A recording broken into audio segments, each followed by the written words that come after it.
Hey, everybody, welcome to Love and Relo, the voice of the relocation industry. I am your host, Ben Cross, and I am so blessed and so honored to be here with my friend, Andrew Jackson, Global Mobility Advisor, Warner Media. How are you doing, Andrew? Hey there, Ben. All is well, sir. And hi to the audience. All is well.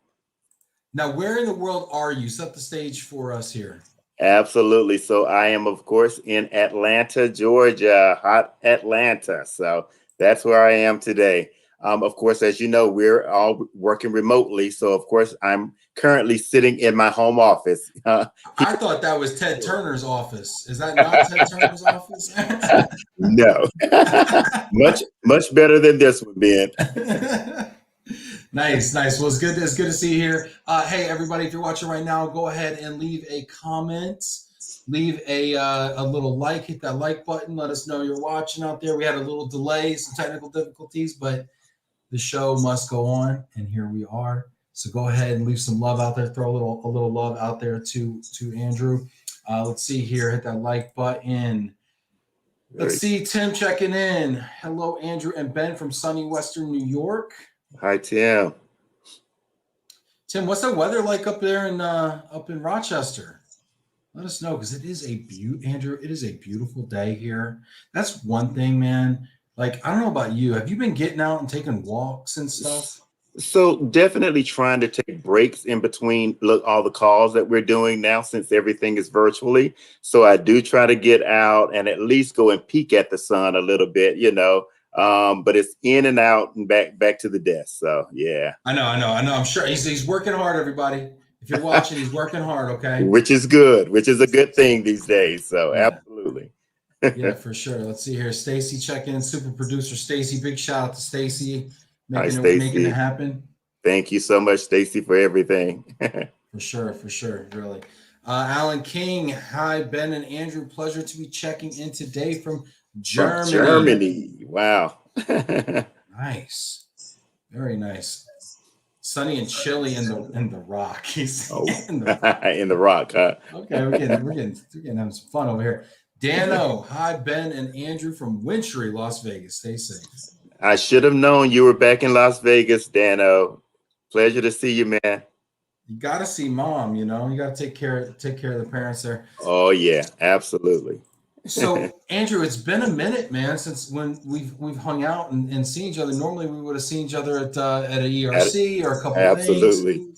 You know, how's everything gone? I mean, gosh, it's probably been. I think we had you on the show maybe 6 months ago, maybe a little longer. Right. Um, how have things been going for you and just kind of like work and everything? Sure. Sure. So I mean, for me personally, right after the show last year, I actually had some health issues myself, Ben, and I'm hoping that you're well, from last. Thank you. But I had some health issues. Thank goodness. All is well. That's past us. That's behind us. And life goes on. So I'm doing very well now. And that's just from a personal standpoint.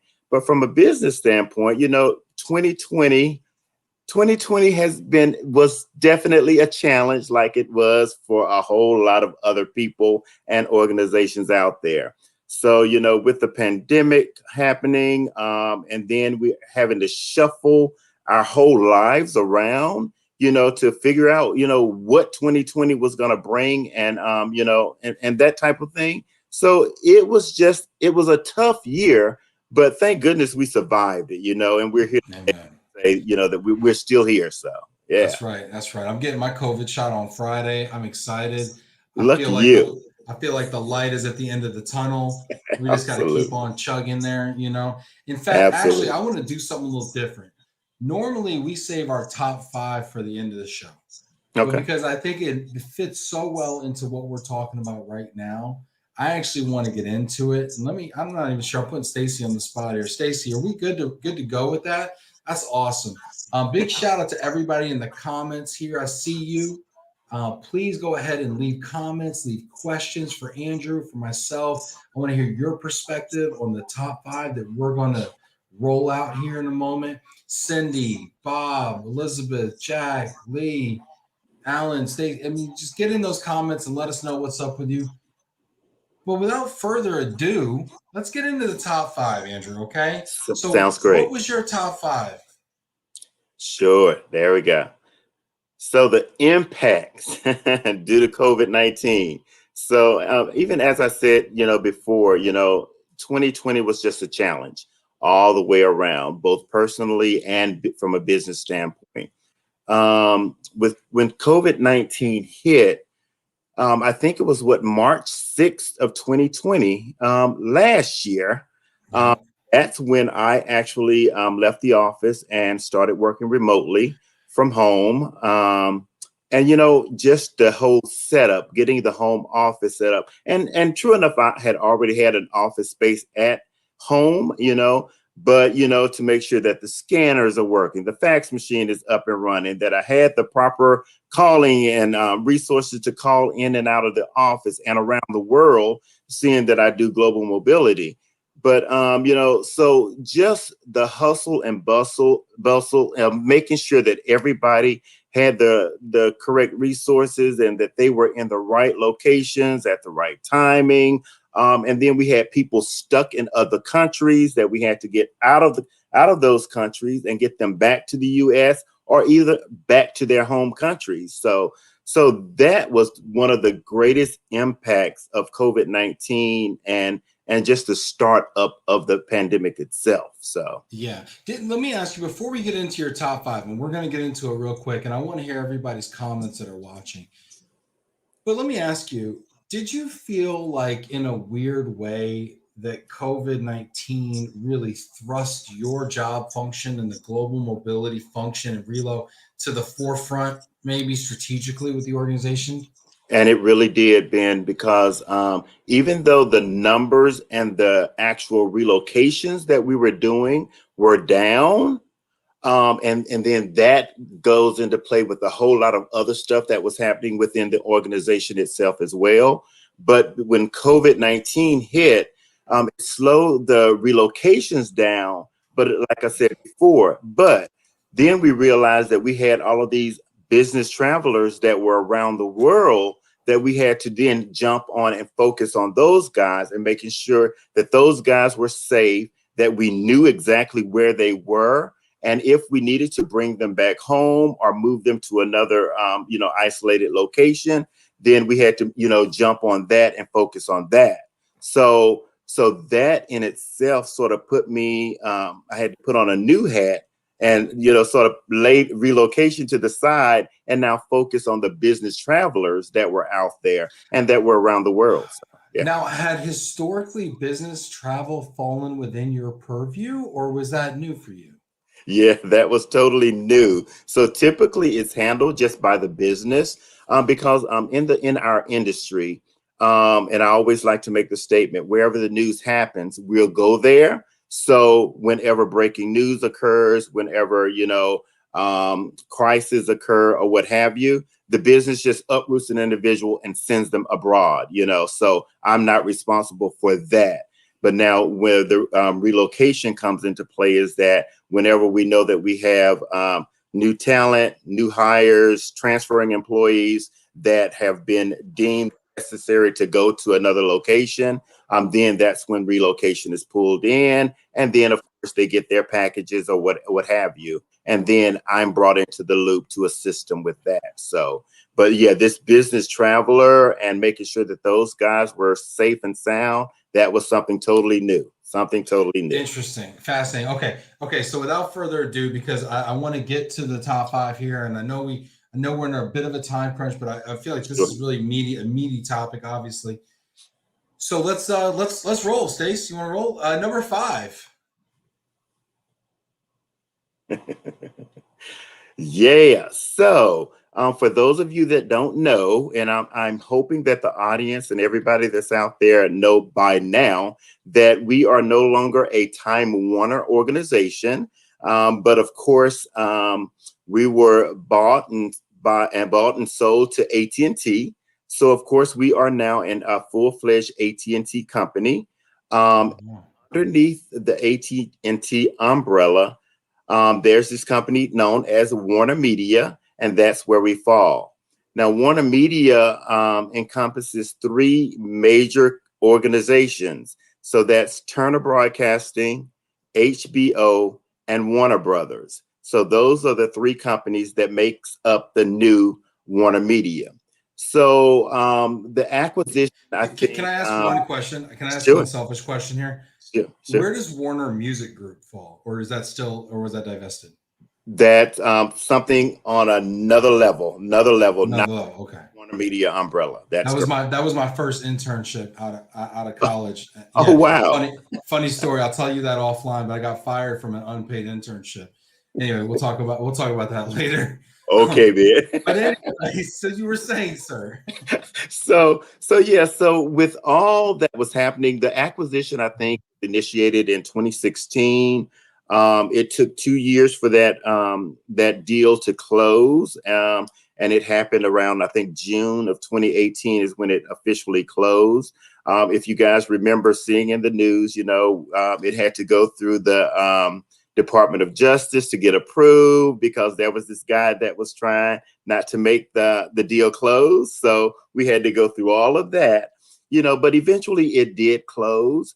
And then what AT&T and the top executives within our organization realized is that we have a lot of real estate under our umbrella. So even up in New York, you guys might remember that the Time Warner building in New York, that was sold. That is no more. That was where I used to work for like Absolutely. 5 weeks. Okay. Yeah, so that building was sold, and now we have a new building over in the Hudson Yards area in New York. And so that's where all of our employees on the New York playing field, they are working out of that Hudson Yards area. So then they sort of looked at the Atlanta market as well. And if you know anything about Atlanta, you know that we have the CNN building here, but we also have the legacy Turner Broadcasting building or the Techwood campus here in Atlanta as well. So at our Techwood campus, we call that campus the Fun Center because that's where all the entertainment, all the TV shows, the NBA, Turner Sports, and all of that stuff is housed out of the Techwood campus. Is that where Kenny and Shaq and Chuck chop it up? Absolutely. On TNT? Okay. Absolutely. Yeah, nice. Yep. Nice. So that's all filmed out of the Techwood campus. So what they did is the leadership team, they looked at, the real estate that we had right here in the Atlanta market and decided, that the CNN building would definitely go up for sale. So we got that news around the first part of last year as well. So here we are dealing with the pandemic, moving people everywhere and scrambling to get them there. And then we get the news, oh, our home away from home is going to be sold. So as you can imagine, we were all in an uproar or what have you. But needless to say, once we got the explanation as to why it was being sold, it really all made sense. And then to go fast forward through 2020 and going through the pandemic, and now everybody's out of the CNN offices and working remotely. So now we got all these, 20 floors at CNN, and it's not being utilized. Now, what sense does that make? So you're telling me, so how many employees reported to that CNN building in? I think it was somewhere around 6,000 at the CNN building. Yep. Okay. Yep. And they all went home, and then that building was sold. Now, does CNN still have the lease on that building, or are they just totally out of it? Yeah. So right now we're in the process of finding a buyer. So we haven't come up with a buyer yet. So right now, what's going on is there's a lot of production. Security, of course, is still in-house. Production and some other parts of our CNN business is there in the offices today because there are some things you just can't do from home. Of course, when you're trying to air a global network across the world. What you talking about? We're doing it right now, Andrew. What are you talking about? Well, I don't know. To that magnitude, you saying I'm not Anderson Cooper over here? What are you saying? I feel You're like next in line to Anderson Cooper right here, man. I feel like we're doing this right now, man. Anyway, absolutely, man. But yeah, so there's still some business going on in the CNN building, and as I said before, we're still just waiting on a buyer to come up. Once that buyer does come in, I think one of the requests is going to be that we have some lease back in that building.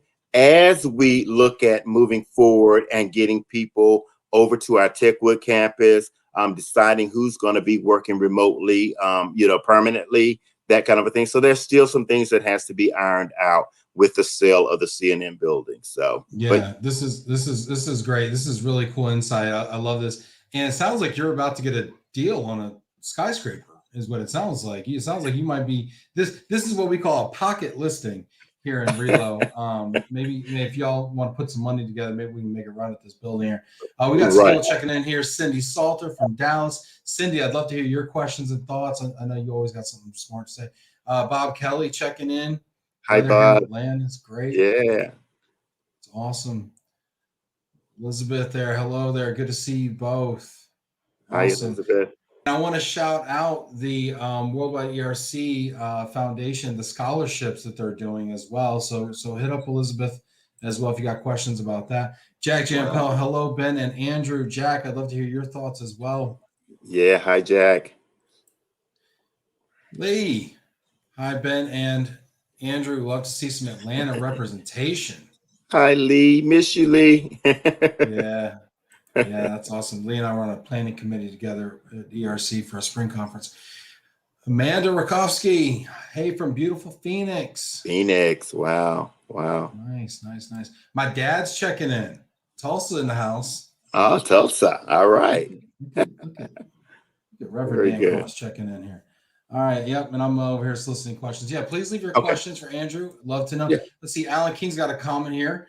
It was very busy last year from my company perspective. We had leased cars in Germany located in airport car parks or at assignees' homes after they had returned to their home countries. As their assignments were cut short, canceled, we had car keys being FedExed from all over the world to our office so we could get the cars back to the dealerships and close out the lease contracts to save costs for the assignees and companies. Man. Yeah, that was big. So I think not on that level, but I think we had a lot of individuals that were in corporate housing, and they had to leave corporate housing to get out of whatever country they were in. And so we had a hard time of getting keys returned back to the countries or what have you. So we were just at a point, just trying to get creative with our corporate housing partners out there to say, look, can you just create another key? Let's count that one as a loss. Be done with that. So yeah, so innovative and think outside of the box with some of those things. So yeah, great point, Andrew. Great point, Alan. I'd love to hear your thoughts out there. If you got to think outside the box a little bit in the past 12 months. Lynn checking in. Hello, Andrew from the DMV. Hi, Lynn. She's either getting her driver's license or she's in DC, Maryland, and Virginia. Right. I think that might be it. It might be the latter. All right. Right. Here. Let's see here. Tim's got a question. Did the top 5 just get cut off after number 5? No, Tim, we're just trying some new things, okay? It's COVID. We got to remain flexible, okay? We got to be able to pivot, all right? All right, number 4. All right. Fewer moves in 2020 due to the pandemic.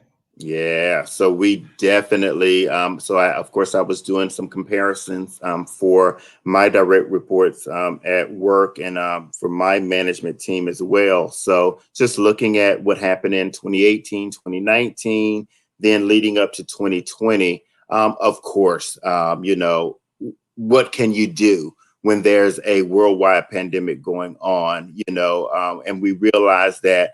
I think one of the things that I was telling our relocating employees that, look, your safety is our first concern. Business will go on, but we cannot put you at risk. So, yes, so we saw definitely fewer moves in 2020. I saw a huge uptick in lump sum payments. I know some of the shows before this one, we've been talking about lump sum payments and all that fun stuff. But we saw a huge uptick in providing just lump sum payments to individuals. But then even after paying the lump sum payment out, the employees were told, no, stay put. You're not moving right now. So I've had people who received like a lump sum payment in May of last year. They're still in their home location. They have not left yet.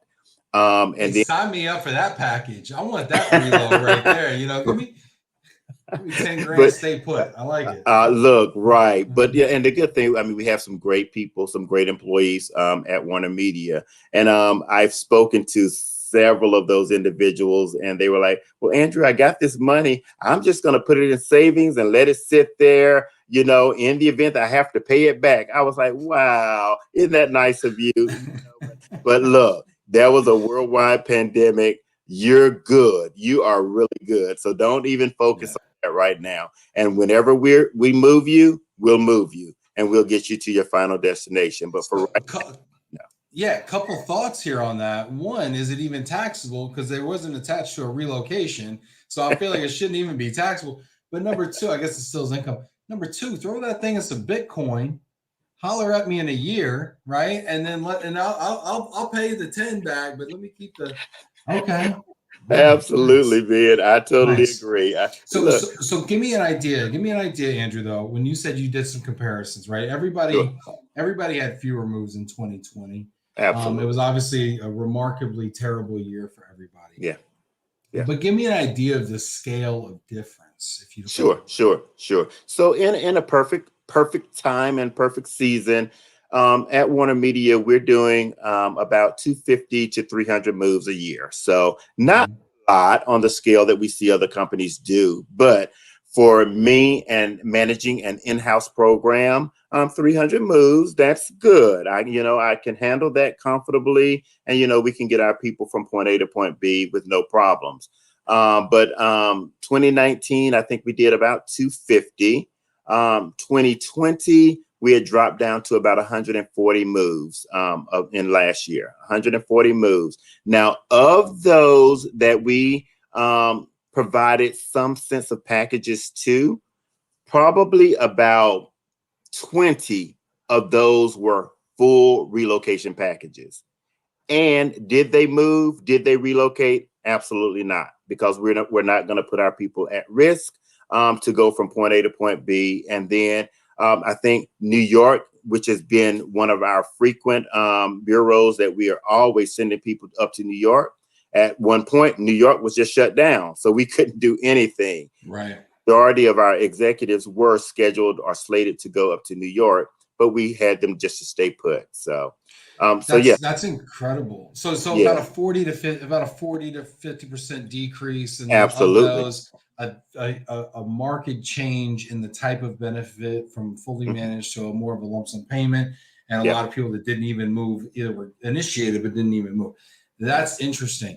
I would yeah. love to ask people that are watching right now, if we could, if you don't mind, give us a sense of what your volumes were like last year, whether you were on the service provider side, that's fine. Let me know, how did 2020 compare to 2019? If you're on the corporate side, let me know. Just a real quick kind of, you know, just quick little straw poll here. Let's see Absolutely. here. Cindy says versus volume was off only 4% and revenue was flat to 2019. Didn't Mhm. make budget, but we did great in hindsight. Wow. I'd say.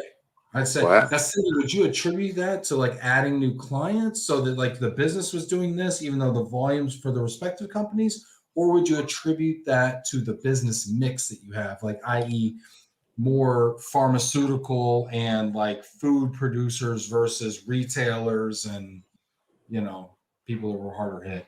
Love to know that, Right. Cindy. Right. Um, Michael Falia says, "Is there a nicer guy in relocation than Andrew Jackson?" Hall of Fame person right there. Oh, wow. Thank you, Michael. I Mike. agree. Appreciate it, Yeah, Michael. yeah. Mike's a great guy too, and Absolutely. takes Absolutely. one to know one. Let's say Laura says flat as a pizza. Now, is it Right. a pizza? Is it a New York pizza where you can fold it and it stays flat to up? Or was it one of those ones you get it and then it goes like, and then the bottom falls down like that and you eating it like that? Right. Let me know, Laura. Good story. My analogies are for everyone. Adding new clients and diversification of portfolio. Yeah, that's what I Mm, suspected. Okay, cool. Good for you, Cindy. got it. Awesome. Okay, this is great. Number 3. So, international travel delays due to testing and quarantine requirements. So, yeah. So end of 2020, we started seeing a little bit of movement, starting to happen between the companies, because during 2020, in the midst of a pandemic, new companies starting up, letting go of top level executives. Keep in mind, we're in the middle of a pandemic, letting go of top level executives, trying to recreate a new and functioning organization. Then we had to relocate some of our top level executives from London into LA, or from London into Miami, which has been huge right now because of our HBO Max group that we're partnering with right now. So with those guys coming out of London into the United States, we all know about travel restrictions. We all know that they had to go through quarantine. They had to be tested for COVID, the ins and outs, all of that good stuff had to take place. Even leaving out of the United States and going into places like Hong Kong and into Brazil, which has been a hot topic this week for us because we're trying to pull some people out of Brazil, and we're having a really hard time because of the restrictions that are there. Well, the restriction, yeah. Tell us just a little bit about that. We have a lot of friends in Brazil on the show. What are some of the issues in Brazil going on right now? So it's definitely, it's like Brazil is on a lockdown, unfortunately. And so they're not allowing people to go in and out. So we have a couple of executives who were offered positions in Miami, and they're trying to get to Miami. But what they're having a problem is, what they're looking at rather is that, is your position one that the company is just cannot do without you being physical in Miami? So that's the top question. So in order for these particular executives to come into the country, we're having to look at maybe providing our immigration partners with letters to state that, yeah, these are high level executives and their expertise is just so great that, yes, we physically need them in Miami because we're starting up a new business, and they are the ones that are going to be, providing leadership over those businesses. So with that, one of our individuals said that she was told that she needed to leave Sao Paulo and fly into Mexico, quarantine in Mexico, and then come into the United States. And I'm like, oh my God. So right now we're partnering with immigration, trying to get the logistics on, is that the case? Do we need to go that route? And now I got to look at, maybe setting up some housing in Mexico before we can bring her over into the United States. So just a lot of red tape that's going on, just to get them out of Brazil right now. So wow, that's incredible. And actually, it's funny you say that, because Heidi's saying, I know there are a lot of specific travel requirements to travel internationally. So that's why everyone is traveling to Mexico and Hawaii. Funny that you brought up, Heidi brought up Hawaii. I have an employee was leaving Canada and going to Hong Kong. We couldn't get them into Hong Kong, so they went over into Hawaii, spent a few weeks in Hawaii, of all places. I guess if I have to, right? I mean, they went to Hawaii, and next week they're actually going to be flying out of Hawaii and heading on over into Hong Kong. So yes, I've seen just that. Yeah. Nice. Very cool. Very cool. All right, let's oh, look at this. Bunch of guys blushing around here. Look at us. Let's go to number 2. Sure. Individual safety concerns and risks for the family. Like I said before, our main concern is just the safety of our employees and the safety of their families. So basically, in a nutshell, we were telling our employees, look, if you're comfortable moving while all of this is going on, we will help you get from point A to point B. You do not have to move. The good thing about our organization is that we can do our jobs from anywhere in the world, depending on, what business you're actually in. So a lot of our people are producers, writers, editors that we're moving right now. And of course, they can work anywhere. So they do not just have to be in the Atlanta bureau or the New York bureau to do that. So the thing that we were telling our people, whatever makes you happy and your family happy. And as long as you guys are safe, we're fine with you working remotely. So, yeah. Interesting. And Elizabeth comes in here. Duty of care is everything. Absolutely. Absolutely. I'm going to ask you because I'm sure Elizabeth's curious. Do you and how do you ensure your traveling expat assignee population? How do you keep them safe over there? Is that something that you kind of worry about, or how do you figure that? So, not personally something that I worry about. Now, the thing about me, if I'm touching this individual and that individual is coming through my department, absolutely. I'm going to try to do everything in my power to make sure that that individual is safe and that their family members are safe as well.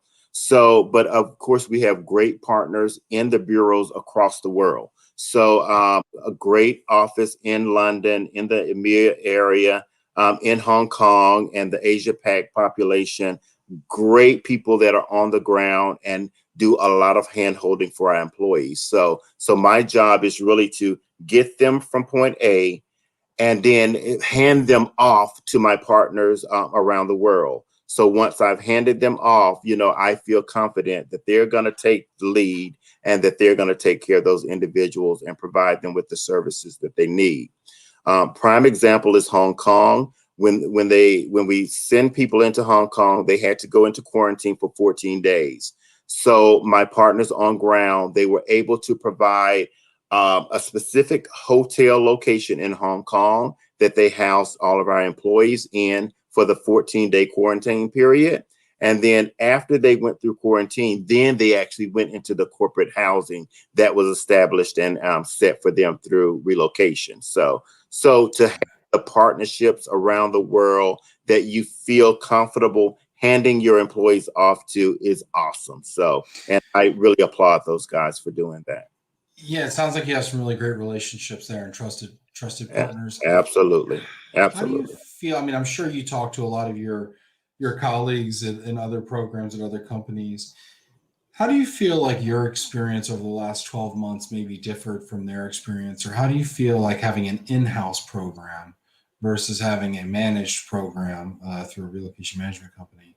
Well, funny Um, that, yeah, I see what you're saying. yeah, yeah, how do you guys Funny that differ? you, yeah, funny that you asked that. So, because what we're doing now, with all the changes and trying to come up with a one Warner Media program, um, as you can imagine, Turner Broadcasting, HBO, and Warner Brothers, we all had our own way of doing global mobility. There's about 25 different relocation packages across companies. So what we're going through right now, and every week we're getting on phone calls and doing policy harmonization. How do you take 25 policies, look at those policies to come up with a one Warner Media domestic and global relocation policy? So we're working on that right now. Now, from a standpoint of what other companies are doing and my view of running an in-house program versus using an RMC, I've been at Warner Media now for 14 years. Wow, 14 years. Wow. And when I came on board, the program was in-house. I came from, of course, the prudential relocation and real estate companies of the world, like so many other people in the industry. And I'm accustomed to having working with a client where I had 500 files on my desk, at any given time. So when I came to Warner Media and I was dealing with 200 moves a year, I'm like, wow, is that it? I sleep. So, Yeah. but just having the program in-house and being able to provide that one-on-one partnership relationship, I think that's been the thing that's made our program so strong. People know that I'm dedicated to our employees. Of course, I have to be concerned about the needs of the business, watch the costs and all of that kind of stuff, and watching all of that, for the business. But at the end of the day, we're uprooting employees, their families, their kids, their furry families as well, and moving them to other locations. So it's my job to sort of put myself in their shoes, to ensure that they are being well taken care of. With an RMC, and one day we'll have a conversation about our Warner Brothers partners, because they use an RMC. We don't. So that's the difference in the companies that are now One Warner Media.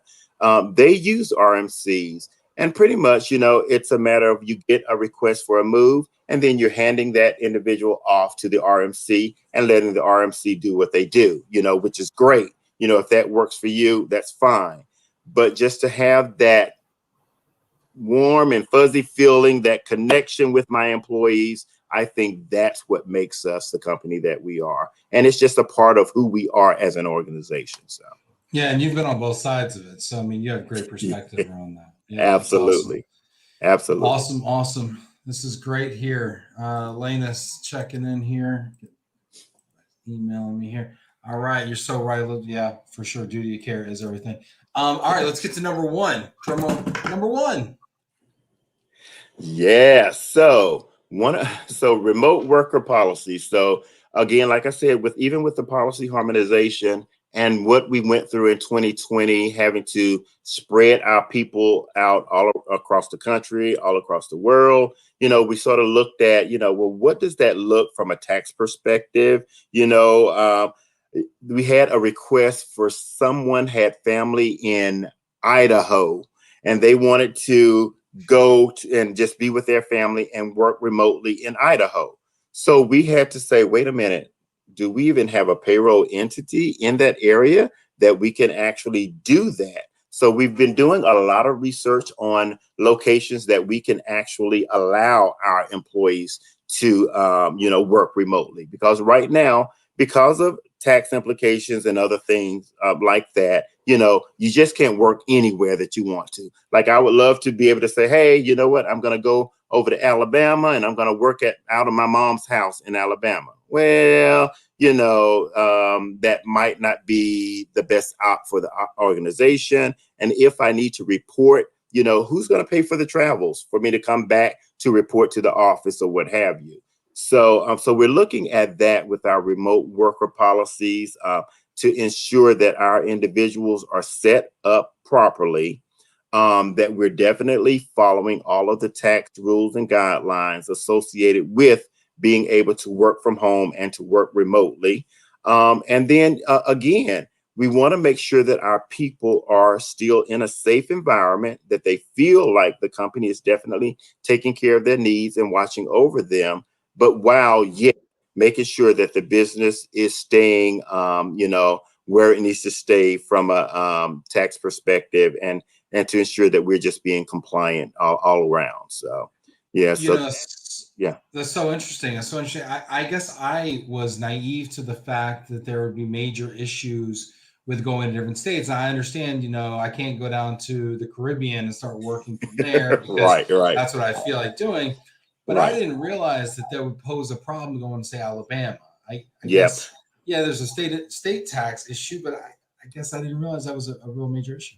Right. So, and what we're doing now is just we're looking at each one of the states, because I asked the question last week. I said, have we had a lot of requests of individuals working in locations that we don't really have a payroll entity set up and we can't really allow them to work in? And they say, it's not that many people that are requesting that.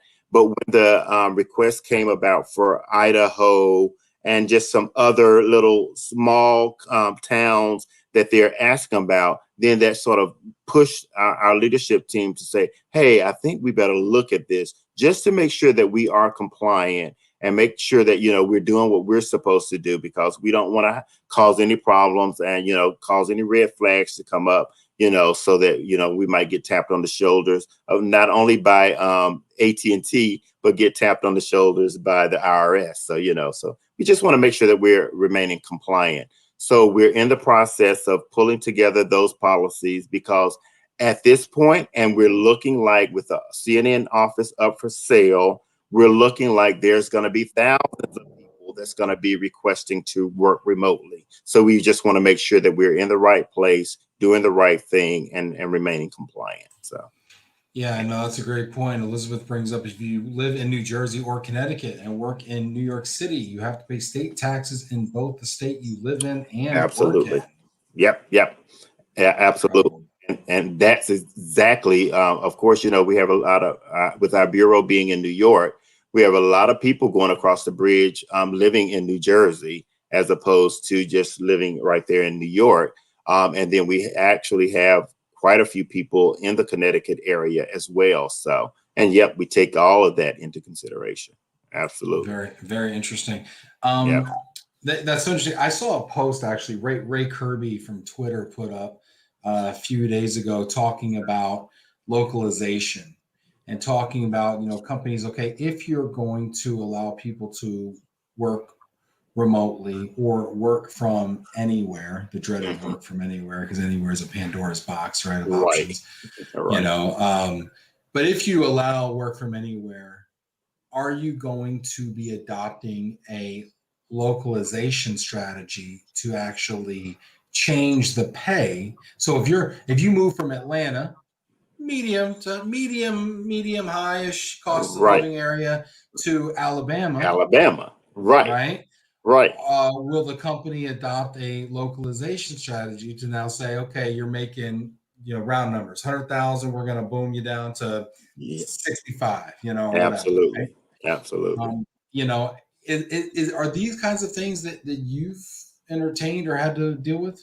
That is definitely some of the questions that have popped up. Like I said, all that's still on the drawing table now. That has Mhm. really come up because even when I said that and I mentioned Alabama, I was like, now if only I could pick my house in Alabama, then I would be set. House, But paycheck, all the beautiful right, cafes of, right, absolutely, absolutely. So, but yes, that has come up. It's on the table for discussion, but no decisions, of course, have been made on that yet. So, yeah, Well, and the flip side of that too is, okay, well, if you're going to allow employees to work from anywhere and then you're going to adopt a localization strategy, what happens if someone in Atlanta says, you know what, I'd rather be in New York? in New York, And all of a absolutely. sudden, Are you my going to increase the 100K pay? goes to 150 or 200, right? It's like, Absolutely. well, nobody's signing up for that. So, I mean, it becomes a very slippery slope and a sticky wicket and a lot of different You're right. analogies. So, just curious about that. We actually Absolutely. have a question here from Leslie. What about affects impact on employee benefits? Benefits. What are benefits, Leslie? No, I'm just kidding. But no, And Leslie, right. more information, please, on that. Maybe I lost the context. But is she talking about? Yeah, just let me know, Leslie, what you mean, because I think you have a question in there, and I want to get to it. Yeah. Is it relocation benefits or healthcare packages or what specific? I'm not sure. So, Who knows? but yeah, cool. One thing I wanted to ask you about, I know we're running out of time. We're over time. We kind of, unfortunately had a little blip, but one of the things that I love talking to you, Andrew. You got a beautiful spirit, beautiful way about you. Mike Filia was correct. You're just one of those all around great people in the business, and I was always moved and inspired by the work you do with missions. Oh, yeah. And I think having a purpose in our life and being intentional about that purpose, while we're also obviously professionals in our day jobs, but what we do outside of that job is so important. Absolutely. Absolutely. Tell us a little bit about maybe about your missions work, but also maybe, Sure. if you don't mind, maybe giving us some pointers on how we can be more impactful and purposeful in our life. Oh man. Thanks, man. Yeah. So for those that are out there and you don't know, I love helping people. I always say that was my true calling in life, is to help people. So whether it's helping people in real estate and relocation, get from point A to point B, I love it. But and for those that don't know, I have a background in healthcare as well. I'm a nurse by trade. So, and then a couple of years ago, I actually went back to school and got my EMT licenses so that I could just stay afresh and stay up to date on all of the healthcare changes that have gone on over the years. So with that being said, so yes, we do missions around the world. We frequent every 2 years. We travel to West Africa, specifically in Liberia, West Africa, and we set up a medical clinic. And we're there for 8 to 10 days in Liberia, doing nothing but medical missions, educational training, and teacher leadership training. So my job and responsibility. So of course, I'm the international missions ministry leader of the organization. So we have a membership of about 75 members on that team. Not all professionals, but we definitely have doctors, nurses, educators, the like, a lot of lay people who just want to serve and help others. So, and we always say that you do not have to be a licensed medical professional at all, because, hey, we'll train you. So we'll train you to do whatever you need to do. So in Liberia, I was actually in Liberia last February, just before Oh, the wow. shut down. Oh, my goodness. So thankfully, I was able to get back across the pond and get back into the United States with no problems. But and we were scheduled to go back to do our medical missions in November of 2020. And of course, with the pandemic, of course, we had to cancel that trip. We were looking at going again this year, 2021. It doesn't look like we're going to be traveling in 2021 as well. But what we're doing, Ben, instead, on March 12th through the 13th, we're actually going to do a virtual educational training to the local educators in Liberia. Wow. So now there's millions and millions of kids that are not going to school. There's a lot of uneducated teachers in some of the smaller villages. So our goal is now to teach those individuals how to be a teacher or a classroom teacher and educator in Liberia. Once they go through this training, they will actually receive their teacher certification. And then they will be considered a licensed teacher in Liberia.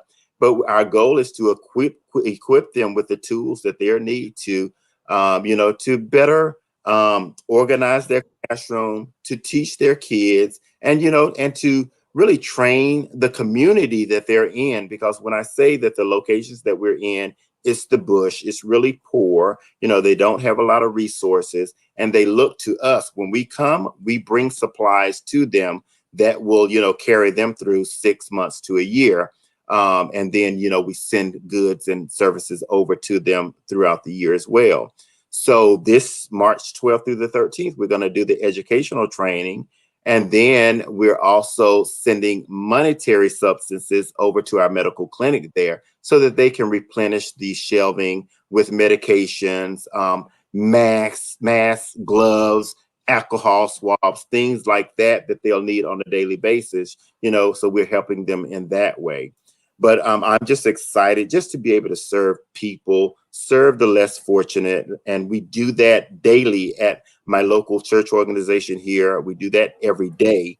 But to be able to pull from Atlanta area and go to Liberia, go to Haiti, go to the Dominican Republic, and still provide a service like that is just awesome. So, and how can we get involved and support that? You were talking about sending monetary assistance, talking about sending. What can we do if we're watching right now? What can we do? Absolutely. I say, if you have questions or concerns about missions and why should you help with missions, please feel free to give me a phone call anytime. 404-421-6560. Call me anytime. Shoot me an email, But yes, we accept monetary donations. Most importantly, we accept any type of donation, whether it's medical supplies, whether it's just a box of gloves, a box of tissues, any type of supply that you would need in your home. We will accept that. We will crate that up, and we will send that or take that over to these countries that are in need of those supplies. How are you getting those supplies over there? Yes. So the good thing about the job that I do is that I have great relationships with moving companies. So, of course, I have firsthand experience of reaching out to my moving companies and saying, hey, can we purchase a container to get our supplies from Atlanta over to Liberia? And so I have a partnership with one of our van line carriers. Anybody we can give a shout out to? You know what? I love to give a shout out always to Mr. Jose Botley and Aversal Global Nice. Locations. They are awesome, and they have taken care of us for a number of years now, being able to assist us that way with the missions endeavor. So we really appreciate Jose and his team. Absolutely. Somebody tag Jose Botley and give him a shout out in the comments there. Yes. Yeah, he deserves it. No, that's awesome. So Absolutely. if I wanted to make a donation, or if people that are watching want to make a donation, Sure. I know there's a Sure. lot of generous people. I'm just looking over here. I know a lot of these Absolutely. folks are super generous, and we're all been so blessed. If we want to make a, let's just say easy financial contribution, Sure. Sure. is there like a website or something we should go to, or should we just call you and say, send me your information? I mean, how do we make that happen, Andrew? Absolutely. I think the easiest way is to call me, but yes, we definitely do have a website, and that website, of course, is newlife-atl.org. newlife-atl.org. You can always look us up on that website. There's a section on our website that's called Community Outreach. Go under that tab, and you will see all of the outreach programs that we actually participate in. Okay. So yes, so we welcome you to definitely visit our website just to see what it is that our organization does. But absolutely, you feel free to reach out to me anytime, and I'm calling you right now after we get off here. I would do it right now, but I'm not giving you my credit card information on the live YouTube. But I think that's the link right there. New Life. You got it, buddy. Absolutely. Did I get it? You got it. Y'all go hit that link. Don't call Andrew yet, because I want to be on the phone with him after the show. But wait 15 minutes, then call him. I hope you got your pen and paper ready, Andrew, because I have a feeling you're going to be getting some phone calls here. Well, we appreciate any support, all support. No, absolutely. For sure. The community here is just phenomenal, and absolutely. Yeah, no, this is cool, and that was actually one of the things I was going to ask you about. Is like, I've been so incredibly blessed the last. It's funny. This has been a tough time. Yes. For a lot of people. Yes. In fact, I've got a family member I was just informed is in the hospital on a ventilator right now. Right. Oh, wow. Wow. Yeah. And actually it's my wife's uncle. And so, but on the flip side of that, some of us have actually been really extraordinarily blessed, in the last year. And I definitely have been. And one of the things that I'm trying to do with my new company is I'm trying to look at ways that I can leverage some of my reach, relationships, and relevancy, and see what I can do in order to really make a change in the world, Sure. And so, like, what tips would you give me, and maybe anybody else out there that is watching that is also super blessed? How can we give back? I mean, how did you find this purpose? But how can we find our purpose and our, the thing for us? Absolutely. So Ben, I'm big. I know you are as well. So, and a lot of times I always say I don't want to get churchy on anybody, but I can. Preach, brother. I can get churchy, church, man. But I always say that you have to seek your higher power as you believe them to be, and ask for guidance. So I'm a strong believer in asking for what you're looking for, and I think I was 9 years of age when I knew that healthcare and something healthcare related is where I wanted to serve. I wanted to do something in the healthcare field. So age 9, going through high school, I worked in the local hospital. I did volunteer work at the local hospital, local nursing homes, did my internship when I went through nursing school in a nursing home back in Alabama, and just fell in love with it. So just to seek out your purpose. Everybody has a purpose. A lot of times people, I just don't know what my purpose is. What are you passionate about? Everybody has some type of passion. You're passionate about something. So, and if you focus all of your energy on what you're passionate about, and whether it's serving and helping people, whether it's just, our love for real estate and relocation, I mean, you be the best you that you can be in whatever area it is that you're focused on. But I knew for a fact that healthcare and helping others, that was my true calling. So, and that's what I focused on now for the past 50 plus years, you know, and I'm just grateful for that. And I know a lot of people say, but Andrew, I just can't do missions. My stomach just won't allow me to do that. No, and you don't have to do that, because there are those of us that love stuff like that, getting in the dirt and the grind. We love doing that.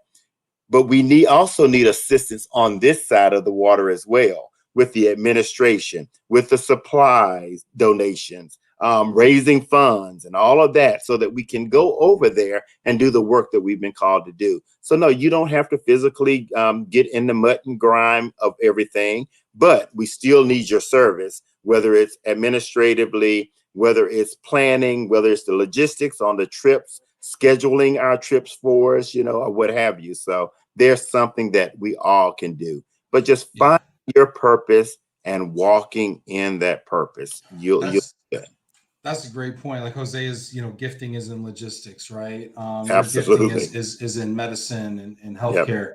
Yep. My gifting is probably in more like fundraising and connecting and bringing people together. You know what I mean? Wow. And communicating. So it's like, but if we put it all together, we got the whole thing figured out. Absolutely. It's like, absolutely. That's tremendous. Oh gosh, people are shouting out Hosea for sure. That's my guy right there. Leslie says, love that you give online, for sure. You know what? This is amazing, Andrew. I just want to give you an opportunity just to kind of leave us on with a final thought. Sure. Final thought. Again, I realized that 2020 was bad for all of us. It was a bad year, but I always say that there are brighter days ahead of us. 2020 is going to get better. It's going to get better. We've already seen some changes in 2020, from a relocation standpoint. Right now, like I said, now we're moving top level executives all around the globe. So my relocation is booming right now, So whether you're sort of at that plateau and, you're not doing anything right now, just be patient. Just be patient, because there's a silver lining around the corner. Hopefully in the next couple of months, we'll all be vaccinated, and then we can start doing some travel. We can start doing some local visits, some local ERC conferences where we can come together again. But I think patience is the name of the game now, because a lot of times, we get in this place of, and it's almost in a place of depression, because confined in the walls of our homes. We're not really getting out and socializing like we want to. But hey, there are things that we can still do at home. We can still do virtual communications with modern technology. Now we can still communicate. So do what makes you happy. If it's just going to the park, walking around. And I must say, when you go out, guys, wear your mask, please. Don't stop wearing your mask. It's a safety mechanism that's been put in place, and we need to adhere to that until we've given, other guidelines from the CDC and other health professionals. But wear your mask, wash your hands, and just be mindful of your surroundings. And we're going to be fine. There is a silver lining ahead of us. So be patient. It's coming. Love it. Love the optimism. Love the hope. Love the common sense. Absolutely. Appreciate you so much, Andrew. Thank you for being here. Thank you. Always a pleasure. Always, it's like food for the soul having you here, man. Absolutely, man. And likewise, Ben, thank you so much, man, for having me on the show. It's been awesome. Always good to speak with you, Ben, and just keep doing what you do as well. Yeah, man, we're going to keep doing it. Thank you. And then, hey, everybody, thank you for being here. Thank you for leaving your comments. Thank you for hitting that like button. Send a heart and a little applause button out there to Andrew here. Give him some support out there in the ATL. And then also, tomorrow is Friday. I'm getting my COVID shot tomorrow, so I'm super pumped about that. And actually, tomorrow we don't have a guest. I'm the guest. So I'm going to come on and talk to you about Stacey's looking at me crazy. Am I the guest tomorrow, Stacey? Yes? Is that a yes? Okay. Woo. Stacy's looking at me like I'm crazy. That's just how she looks at me. Okay, cool. I'm the guest. I'm answering your questions tomorrow. So leave your questions in the comments for the show tomorrow. Tune in. Ask me anything. You know how it is. I'll answer. I'll answer. Anyway, thanks so much. Kelly here. Checking in. Karen, I got to hop on a call with you right now. Hey, Karen, hang tight. I'll be right there. All right, everybody. See y'all tomorrow. Take care.